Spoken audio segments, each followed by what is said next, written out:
He played also for Milwaukee and St. Louis. After retiring as an active player, he also spent time, 34 years, in professional baseball as a coach and a scout. So, introduce Ron Hansen and Larry Haney.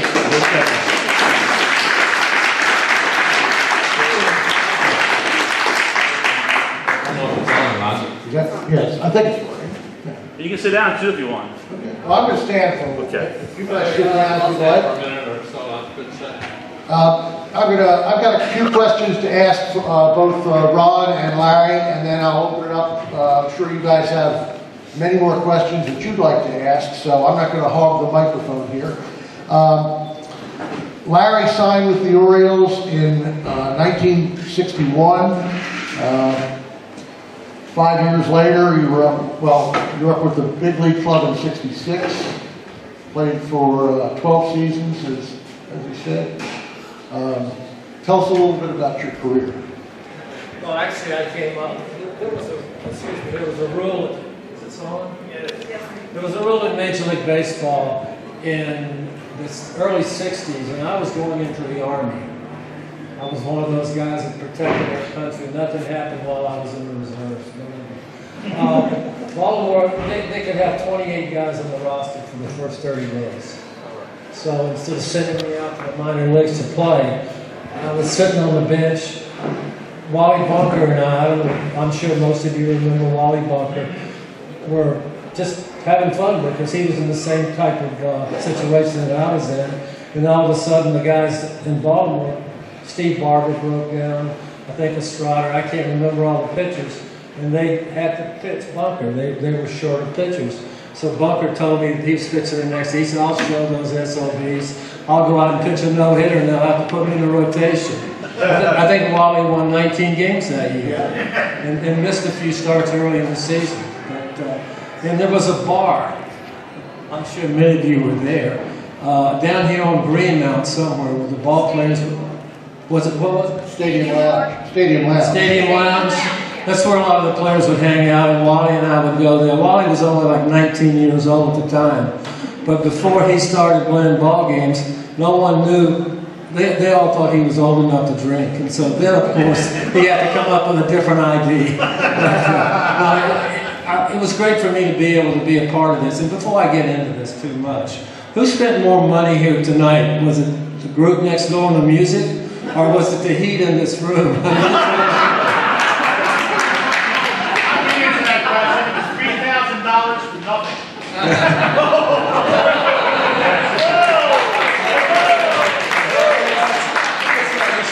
And I have a question for Warren. Warren was talking about the food all around the league. He was talking about pizza, how it's tough to keep warm. When I was playing in the old Shea Stadium, the clubhouse guy took care of the food, and he kept the pizzas warm in the dryers. So the pizza smelled like an old sweatshirt. Ron signed with the Orioles in 1955. 56, started in 56. Reached the majors in 1958 as a 20-year-old, and but didn't really stick until 1960 when he was the American League Rookie of the Year. Traded to the White Sox in '63. As you've already heard, an unassisted triple play, the first one in the majors. This was in 1968, the first one in 47 years, I should say, since Johnny New, Baltimorean Johnny New, had the previous one. Ron, talk a little bit about how you got here. Well, I'm a California boy, and I signed with the Orioles, and I got to the big leagues really fairly early. I opened the season here in 1958 with the Orioles, and then broke some bones in my hand and was out a while. And when I came back, they sent me out. And then the following year in '59, I opened the season again and got off to a fairly good start. I think I was over 18 or 16 or something like that. And they sent Brooks and I together to Vancouver in the Pacific Coast League, which was Baltimore's AAA affiliate at that time. '60, I came back a full year and had a terrific year and was Rookie of the Year that year. Was in the service kind of on and off in 61 and 62. After the 62 season, they traded me to the White Sox for some guy named Aparicio. So, nobody ever heard of him, I don't think. Anyway, I played about 8 years in Chicago, and was traded to the Washington Senators from Chicago.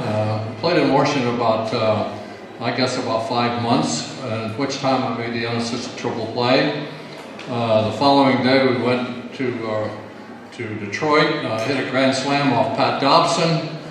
The following day, I got traded back to the White Sox. And you were traded to the Senators for Tim Cullen. I was traded to the And Senators. you were traded back to the White Sox for Tim Cullen. So, and I think, that might be not only a first, but the only time that's ever been done. In Major League definitely Baseball. first. And I don't know that for sure, but I'm sure if they remember, you guys know that. But then I went to the Yankees for a couple of years. I played in New York for a couple of years, and I finished my career in Kansas City in '72. So then I ended up coaching in the big leagues for 12 years, and after that I coached with Milwaukee with Larry. We were in the playoffs for a year or so, and then we ended up in the World Series in, I think it was 82. And from there, after that, I was coached at Montreal National League. That's the only time I was ever in the National League. And I liked the National League because it was pure baseball. There was no designated hitter, and you had managers had to think a little bit about when to take pitchers out and pinch hitters and different things. So I liked that part of the game a little better. But I never played in the National League, but I really enjoyed coaching in the National League. I was there about 6 years, and when I finished that, I ended up scouting for the New York Yankees. A friend of mine, Gene Stick Michaels, hired me, and the Yankee thing with me was great because the Yankees, for a bunch of those years that I ended up scouting for them, were in the World Series and playoffs just about every year. And working for Gene, he worked directly for George Steinbrenner, and there were 3 or 4 of us, Greg Nettles and myself, and a kid named Ronnie Brand, who was a catcher in the big leagues for a while, and a couple other people, just worked strictly on advanced scouting for playoffs and World Series, and during the season some other things. So my scouting with them was really good, and like I say, we were very successful. So that worked out good. Then I went with the Phillies for a while. I was with the Phillies for about 6 years, and we won the series in '08. And after that, I retired. So I've been retired about 10 years now, 11 years. And I enjoyed baseball. Never had to work for a living. Always been in baseball, and it's been very good. Like the Latin had said, baseball is very good to me. It's great for me. I've enjoyed it, and I was very lucky. I happened to be in the right place at the right time a couple times. One of them was the unassisted triple play, and so I have enjoyed it. It's been great. I've lived in Baltimore area since I played here, which has been about 60 years now. My wife is from here. We've been married 59 years now. And I enjoy Baltimore. My kids were born here. My grandkids were born here. And a lot of people ask me, why don't I move back to California, or why haven't I? And I said, well, I love it in Maryland. I like Baltimore. They don't have earthquakes. They don't have mudslides. They don't have big fires. And so this is a great place to reside, and I enjoy it. And I'm sure that I'll probably be here till the day I die, which at my age, you never know. Well, that's my history, pretty much. Larry also spent a long time coaching and then scouting. My playing days, what kind of development years for me to be a coach? If you look at my lifetime average, very few, I didn't make enough money in this game to go out on top. But no, I enjoyed the game like Ronnie. I coached, I think, 14 years in the big leagues, bullpen coach, pitching coach. worked for some great people, some good managers. Had an opportunity to play for a lot of good managers. Earl Weaver, Alvin Dark, a number of guys. Played in Oakland, played with a lot of Hall of Famers. I mean, I helped some other pitchers get in the Hall of Fame, but I had an opportunity to play with a lot of Hall of Famers here in Baltimore with Aparicio, Frank Robinson, Jim Palmer, out in Oakland with Catfish Hunter, Reggie Jackson, Billy Williams, St. Louis for a short time with Lou Brock, Bob Gibson. So I was very fortunate. I was getting a chance to make a living doing something that I really loved from a little kid on up. You know, and I think having the opportunity to see guys like Mantle, those guys, Mantle at the end of his career, Jane wrote a book about him. I don't know if you've had an opportunity to read her book, but The Last Boy was a great book. It really was. And then the book she wrote about Sandy Koufax. She's done a great job as a writer. I mean, I haven't had a chance to read the Babe Ruth book, but I have with me. I bought it, had it for a while, and she did get a chance to get her to autograph it for me today, and that's very special. But baseball's been good. A buddy of mine is here with me today, Pete Van Poppel. I met Pete in Baltimore. We were in the Army Reserves together, 50-some years, I think. And like Ronnie said he's been married 58, 59 years. My wife and I have been married 53 years, and Pete and his wife have been married 53 years also. And I was very fortunate because being a part of the game, and I had a son that's pitched, I think, 8.5 years in the big leagues, and to watch him develop, you know, that's special. 3 boys, one's a golf pro, one was a baseball player. My youngest son graduated from UVA, which was very good too, so I was lucky. And my grandson now is a pitcher, and he's going to William & Mary down at Williamsburg. It's been a kind of a family thing for us. Getting the opportunity to see that, see the kids grow up around it. It's still a good game. I mean, I don't understand it as much as I did when I was playing. I don't know what a replacement player is. You know, there's a lot of things about that you guys understand about it now that I don't. I don't understand the way they play defense, put everybody on one side of the field. I thought Doubleday invented the game to kind of even the players out a little bit. The hitters don't make the adjustments anymore, and everything is run from the Ivy League. So there you go. Ron, you mentioned working for the Yankees. I'm sure you have a George Steinbrenner story. Well, I like playing. I like working for George. Actually, he treated me very well, but he was kind of difficult to work for. He'd call you 2 or 3 o'clock in the morning sometimes. I guess he didn't sleep very much. It's kind of like Cap. He doesn't sleep at night. And speaking of that, before I get into that, I wanted to thank Cap for that dissertation there. That was really great, except that, you know, I knew I was getting old, but when you start putting me in with Cap Anderson, that's wow. But anyway, getting back to Steinbrenner, he'd call you 2 or 3 o'clock in the morning and ask you about a player. And the one thing that I was told and that I learned is, whenever he asked you a question, always have an answer. It didn't matter if it was right or wrong. He said, do you like this certain player? Yeah, I really like him. He can throw, he can hit, but as long as you said something back to him, he might disagree with you, but at least you had an answer. If you didn't have an answer, he was tough that way.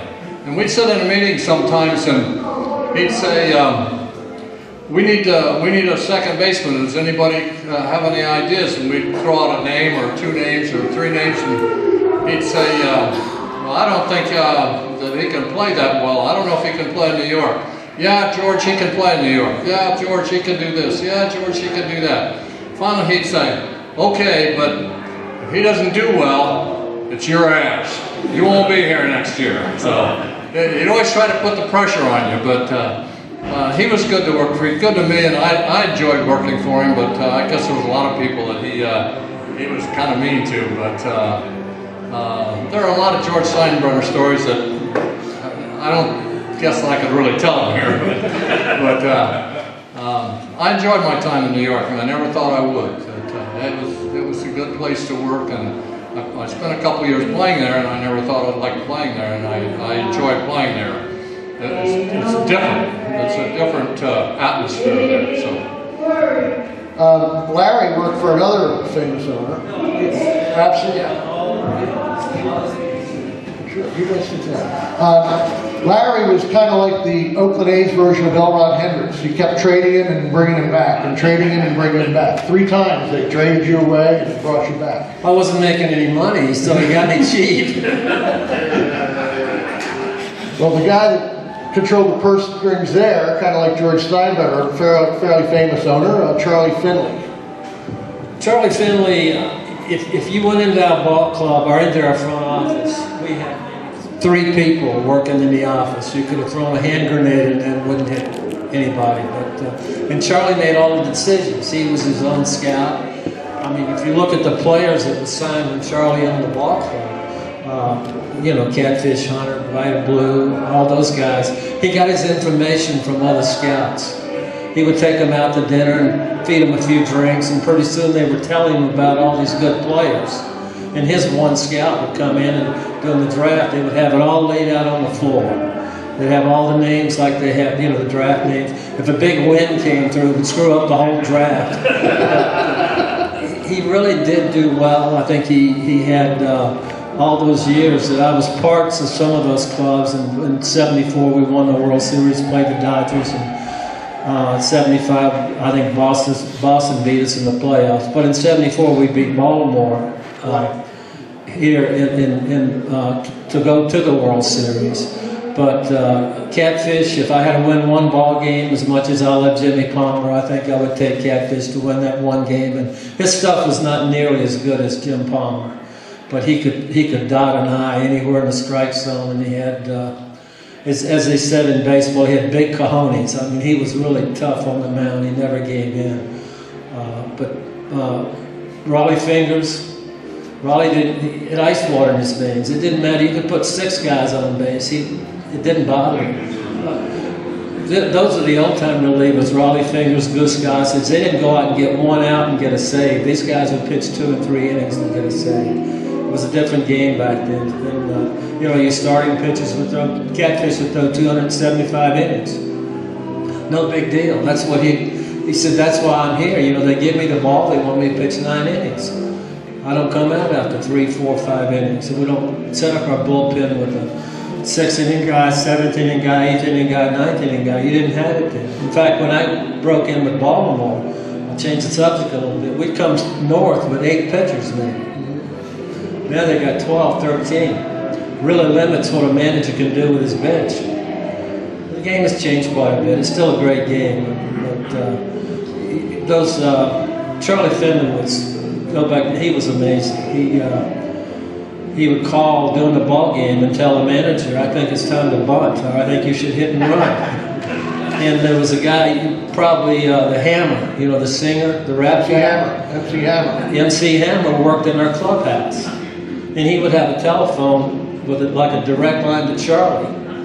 He'd go down, he would call the manager, Charlie would call him. Charlie's office was in Chicago, so he was kind of running things from there, but he was very innovative. I mean, white shoes and the colored uniforms. I think he brought a lot to baseball. The orange baseballs that he tried to use, I don't know whether you remember those or not, they were like cue balls. Guys couldn't throw a breaking ball to die on them. We would use them in spring training, maybe once or twice a week, but that didn't go over. But I think Charlie did a lot for the game. A lot of guys didn't like him, just like Reggie. A lot of guys didn't like Reggie. I got along well with Reggie. Reggie was a little different type of guy, great player, but he was always looking to be the guy that talked to the media. He wanted to be at the plate in the 9th inning. But Charlie had a way of finding that right guy. Alvin Dark, I think, was one of the best managers I've ever played for. Like Earl Weaver. I thought Earl Weaver did a great job. Just knew which buttons to touch, who to kick in the butt and scream and yell at. He and Palmer went at it all the time. But he got the most out of his players. They don't do that today. You can't treat guys like dogs and expect them to go out there and perform for you. And Bill will tell you that the players are treated a lot differently today than they were when Ronnie and I played. And I don't know whether the agents or the salaries or whatever it is, it makes a difference in it, but it's still a great game. And maybe the players are a lot smarter than we were. You know, most of them are more educated, more college players. But no, they didn't have as much fun. The bars were a lot closer, I think, after the ball games when we came out.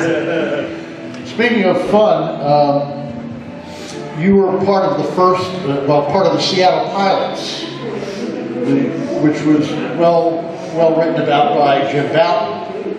What do you recall about your half season with the Pilots? Well, like you said, I was only there for a half a year, and I came up through the Baltimore organization, and I was really happy to get an opportunity to go somewhere else and get a chance to play, because Andy Etchebarren was catching me, even though he's one of my better friends, and we roomed together on the road. I thought it was going to be an opportunity for me to go out and do a little more catching than I was getting here. Older club, I mean, it was kind of a bunch of misfits, like Bouton said in his book. I don't know whether you ever read Ball 4, but I hate to say a lot of it was true. Ask for a show of hands. Who's read Ball 4? Well, I guess the SABR guys read it too, huh? Yeah, Jim Bouton was the first guy, one of the first guys to take it out of the clubhouse and put it out in the public about Mickey Mantle, about all the other baseball players, because it was like Vegas. What you do here stays here. You know, baseball was that way for a lot of years.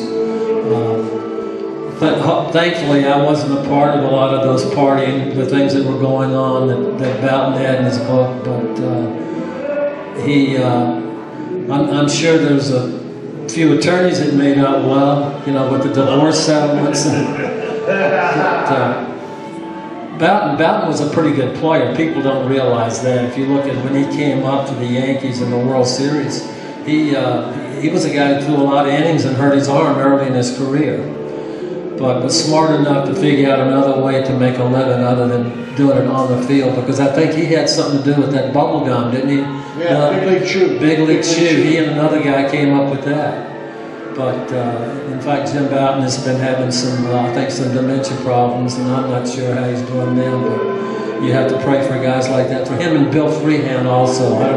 Bill Freehan's had it for 2 years. I didn't realize that until the other day. I'm not sure whether Cappy or whoever sent me that article, but I appreciate that about Bill Freehan promoting hospice in Michigan. I mean, we're all